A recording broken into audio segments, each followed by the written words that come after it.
جیسا کہ آپ کو معلوم ہے، اس چینل میں دین کی اہم اور ضروری باتیں آتی رہتی ہیں، خصوصاً حالات حاضرہ اور قرب قیامت کی نشانیوں پر بھی بہت سی باتیں آ چکی ہیں اور انشاءاللہ آئندہ بھی آتی رہیں گی۔ آپ تمام سامعین و ناظرین سے عاجزانہ مؤدبانہ درخواست ہے کہ ویڈیوز کو دوسرے احباب تک پہنچائیں اور ہمارے یوٹیوب چینل سے جڑے رہیں۔ جزاکم اللہ خیرا و احسن الجزاء۔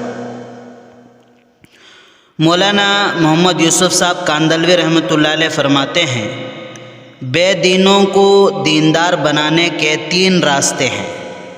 نمبر 1 تعلیم سے، نمبر 2 عبادت سے، نمبر 3 تبلیغ سے۔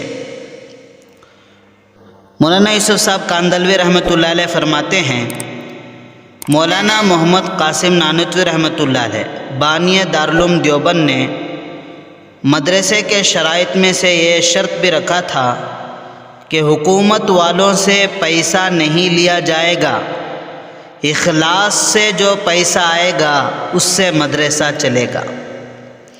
مولانا محمد یوسف صاحب کاندھلوی رحمۃ اللہ علیہ فرمایا کرتے تھے، 5 چیزوں پر جب اعمال آ جائیں گے تو دین کا نقشہ وجود میں آ جائے گا۔